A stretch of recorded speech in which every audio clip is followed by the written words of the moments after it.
but to safeguard the citizens, just in case, for whatever reason, if they get denied an appeals this process, they have an appeals process where they go to the council just by an up and down vote and say, yes, you can have that. You can have your utility contract, or no. I think we were to Councilmember Carmody then. So this goes back a little bit to before what Joe was saying, but it has to do with the actual ordinances themselves. Just to be picky here, I'd prefer if we did not limit this to the COVID-19 emergency, but just say in general state of emergency. It does that. It does, okay. Yeah. It can be an emergency declared from the national, state, county, or city level. Okay. We've got all this stuff about COVID-19 at the very beginning on both of them, and it's kind of like, it looks like if you're just reading it that it only has to do with this particular emergency. No, it says right in there those four things that I just said, emergency declared by any of the above. Okay, that's all I have. Good. Councilmember Blair. I lost it. And it's gone. Oh, never mind. There it is. Going what you were talking about, I think that's what JW was saying, that if someone were to be denied, they can come in here and basically make their case, and we can vote for, yeah, you can do it. Sure you could. The checks and balances. Yeah, you say you sure we could. But he just wants to add you just want to add a line item. Line item, if any member is denied, you may appeal to the council. You can just amend the ordinance and do that if that's what council so pleases. They're not going to be denied. No, but if they are, I mean, it's just an appeal. Like if they're not denied, then it never brings up a point. He's just bringing up a safeguard for them. That's all. And it makes sense. You could have it. There's no reason not to have it. It doesn't hurt anything. I'm happy to. Ironically, it's that when I first came on as mayor, I was confronted with a situation where one of these high rate, somebody had a water leak, and I said to the folks at the time, well, that wasn't their fault. Let's just go ahead and waive that. And I was given the official finger shake, saying, Mayor, you don't have that authority. And that's when we created that ordinance that allows us to go into a contract with a residential customer who has that accidental overage. So I actually initiated this fix rather than be the one who would say, I'm not going to allow you this. This is for us to do good things for our community. Certainly, we have a lot of ordinances that, if applied, could offend some citizen who would then has the ability to come to council for retribution. So, I don't know if that's the word. That's a good one. I like it. Retribution. Maybe I wanted a different word, but you know what I meant. That's a good idea. Councilmember DePitta. Thank you. Again, it's nothing against you or whoever may be the next mayor. If they decide to not allow these, they would have the authority to do that. It would just give an extra safeguard to a citizen. One single line item saying an appeal process can be made to the city council should you not like the decision. I don't expect it to come up often like any of our other appeals, but I think having that extra line in there was.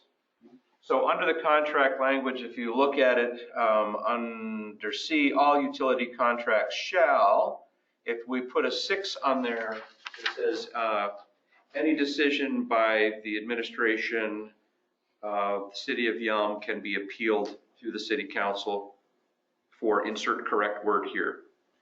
Before I speak to that a little bit. Yes, of course. I would argue not to do that unless you have a standard of review and a clear path for why it would be overturned and what they would have to show that the mayor made a mistake in denying it. So without that, your standard is arbitrary and capricious. So I'd like to hear Michael weigh in on this with his experience in this sort of thing, or maybe Lori. I think another option that council could do in adopting this, the legislature does this all the time, is a colloquy or something to the effect of saying it's clarifying and affirming the intent that with granting and establishing these ordinances and giving this authority to the mayor, that it is our intent that any contract that is entered into for these purposes would automatically be approved by the mayor with this authority from the council. So adding some sort of intent section from the council with the approval and adoption of these ordinances. That's even better. That takes, Could you say that again, Michael? Be automatically approved. The expectation is it's approved, yeah. that I don't have the authority to deny them, that upon adoption of this ordinance, the contract would automatically be approved by the mayor. Yeah, if they meet all That's the all that word. qualifications. No, yeah, so it treats every citizen equal. So. Yeah, I'm good with that. Where would we put that? So moved.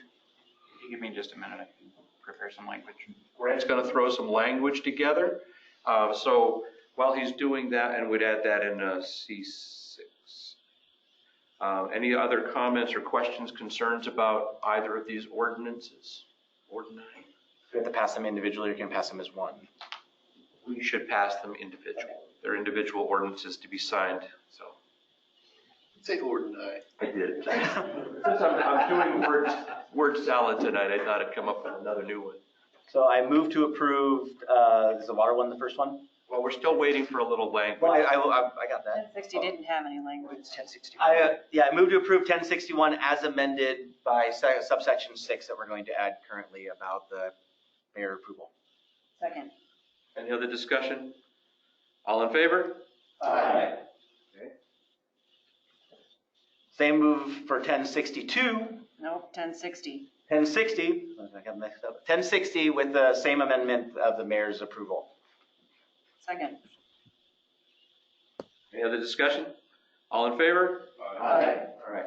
Well, we have a great tool then to potentially help our customers should they get into trouble with their water sanitary sewer bill. Let's hope that the relief that's coming from the federal government and the relief that we should get by being good citizens and practicing social distancing and hygiene etiquette gets us through this without the need for a lot of people losing their jobs and finding themselves in financial distress. That would be a great outcome. So, thank you. Yes, Councilmember Carmen. As discussed earlier, can we send a proposal to, in case, just in case, like what would happen if we reduced the rates to 5% or by 90%, across the board? Let's see what happens. I suggest that we send that to either subcommittee or a study session next time. Clearly, I've already taken it to task that Michael and I will be talking with Heidi about what this would look like, and we'll bring information to the council members as soon as we have something for you to look at. Specifically, for me, on top of that, I'd like to see what the numbers are that is required to just cover operations. Okay. Just to remind council, our next step is to bring together the joint group of funders through that IAAC program to all the different state programs, grants, funds, loans that are available. Next, we're going to look at the rate model. And so in tandem with your interest in this tonight, we will be looking at that rate model in April and in May. So it's on the horizon, and that work is in progress.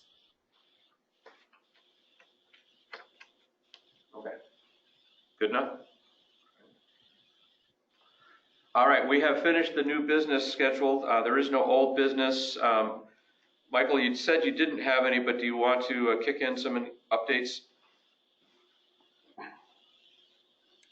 No, Cal, I know there's a lot of things on everybody's mind with COVID-19, and so I'll just provide an update to you in writing, so that way you can all have it and go about your evening. Unless there's anything you have specific questions about city operations, I'd be glad to respond to any questions.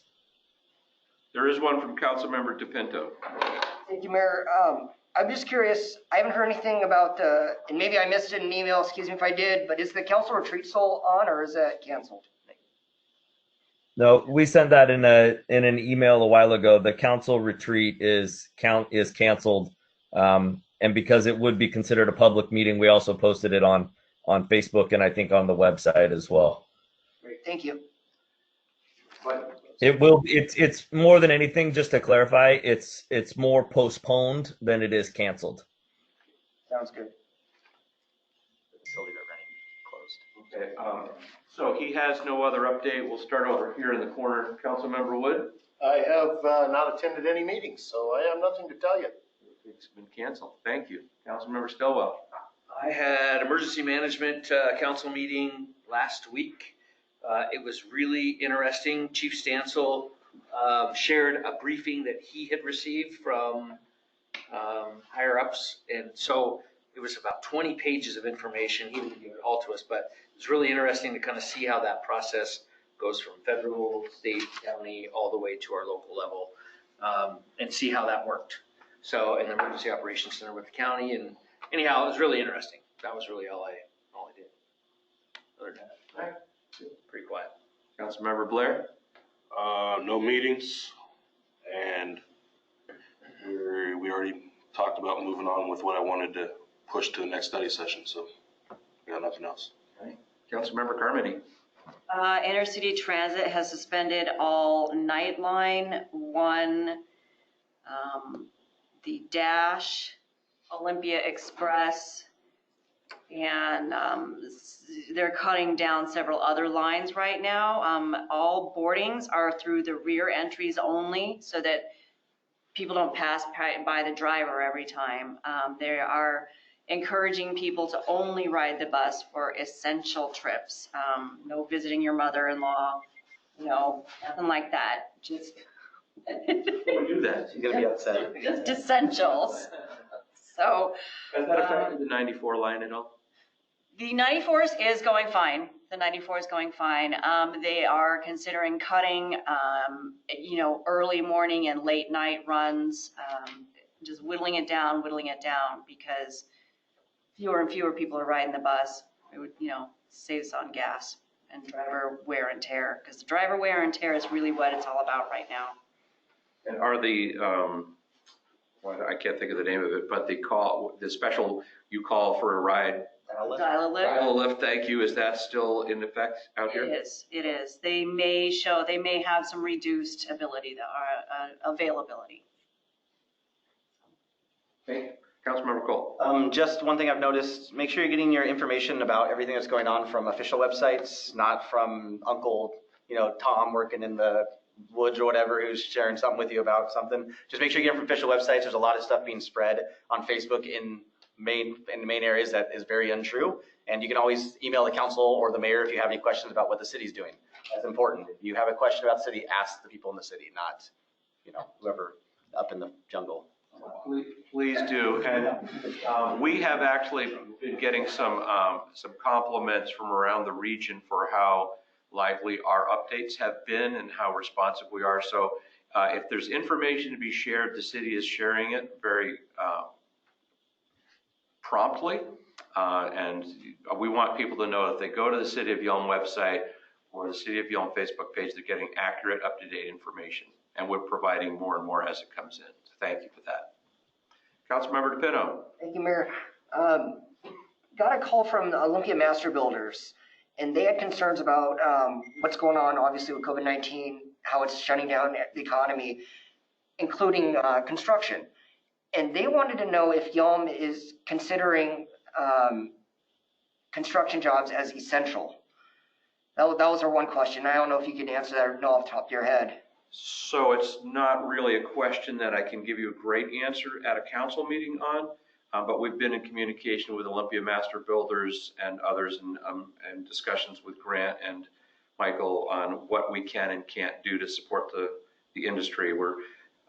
There's various interpretations of the governor's list of essential jobs and businesses and support businesses to support those.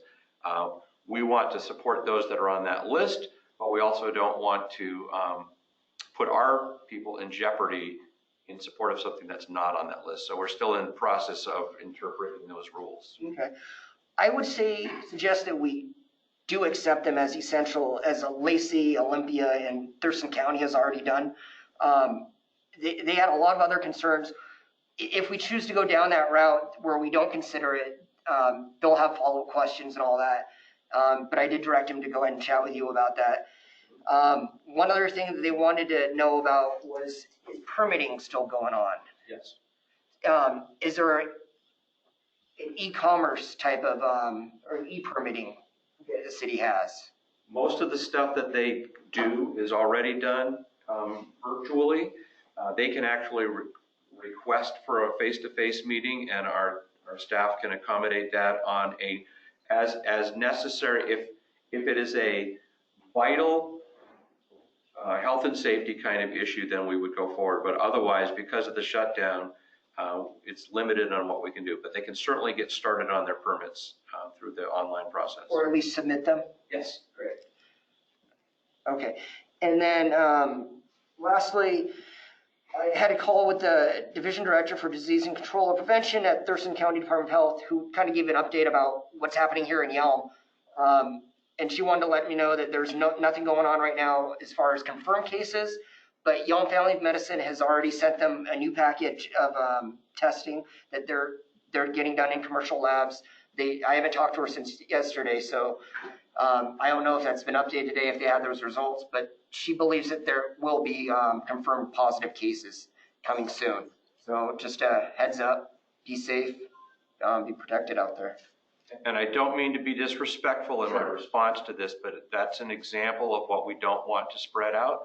If we have accurate information that comes to us from the CDC or the health department, we will report that, but we're not going to speculate that there are that the virus is. We understand that there probably is, but we should not be saying that there is or even speculating that there is until we have that confirmation from our health department partners. That's the kind of information we want to share, is accurate, up to date from those sources. Sure, I just want to be as transparent as I can with the constituents that I serve, and that was a conversation I had with a very legitimate person. So I consider that information pretty solid. Thank you. That's all I have. Councilmember Kaminsky? I just wanted to ask, are we set up to do pre-submission conferences by what do you call that, teleconference? Pre-submission? Pre-submission conferences?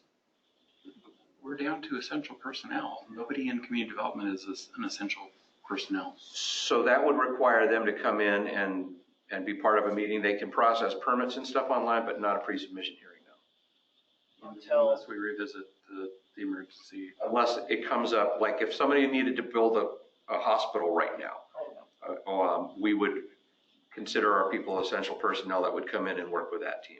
And is there a time and date when everybody is due to be back, or is it just suspended? No, that's up to the governor. So I didn't attend any meetings. I just want to make sure. So the next study session is on the 7th of April, and it'll be the usual here. Well, great question. Council, considering this, you could make a decision now to postpone or cancel the study session of the 7th, or you could schedule it. We could agendaize it, and we could try to have a meeting virtually. Since the governor's order for stay-at-home goes into effect like immediately after this meeting, we should probably. I thought that was tomorrow. Is it tomorrow? Tomorrow. 48 hours after he said it, so you're right, it'd be tomorrow. But we took the step to shut down the city immediately because we were already ready to do that. But I don't think the shutdown affects this type of meeting. We are essential in the list. We are essential elected city. How we hold the meeting is the most important part. If you want to stick with this stay at home, then we could manage to do this. You saw it was a little awkward. We did have our staff able to come in. We could have a virtual study session, or the council could decide that it's important enough to meet in person, but staff won't be here. They would be coming in by virtual. I think it needs to be in person. I think it needs to be in person. I like the option. I mean, if you want the option, I guess. You certainly could be a part of it. Yeah, I like the option of one in one. And so we will continue the agenda or the scheduled study session for the 7th, and the agenda will be coming out shortly. That's something that our essential staff, Lori Lucas, can make sure happens. I'm not sure what's on the agenda for the study session. I know one of the things was Olympic pipeline presentation, but I know they won't be coming because of the governor's order. So we'll see what's left. Certainly, we have a couple of things we can talk about. Move adjourn. Oh, no. I made the motion. I made the motion. Sorry, it's already made. Has to be shot down. Second. Has to be shot down, Mayor. Sorry. Second. Lack of a second. It's just important for that we are trying diligently to obey the governor's directive to stay home, stay safe, stay healthy and all that. We had a management team meeting virtually this morning. Our police officers are on the beat. We do have people at the wastewater treatment facility and water facility to make sure that water comes up the pipes and into your pipes, and that the sewer treatment facility is still working. And we have a custodian who's deep cleaning our buildings and decontaminating the police officers' building every other day. So we're staying on top of essential services. You will see some things are not getting done. Grass is going to start to grow, and we have not considered that to be essential at this point. But if you see something like trash cans overflowing or whatever, let us know, and we'll make sure that we get on that. Otherwise, all of our employees are sheltering in place. And it's, the other thing was that I have been sitting in on webinars, and I'll be again with a conversation with Congressman Heck tomorrow morning, invitation only conversation with the mayors in the region to tell us what's going on at the congressional level, and I will share that information with you folks as it appears appropriate. So we continue to meet. Your planning agencies are still working. Our TRPC meeting will keep on going. Did they cancel the EMS meeting? Yeah, it was a phone-in informational meeting only. Yeah. So I phoned in, they were just talking about information. I was like, yeah. Please take advantage of the ability to message me, Grant, Michael, and if you have questions and concerns. And now, Repeat my motion, move to adjourn. Second. all in favor? Thank you, council. Thank you, staff, wherever you are. Thank you, Grant.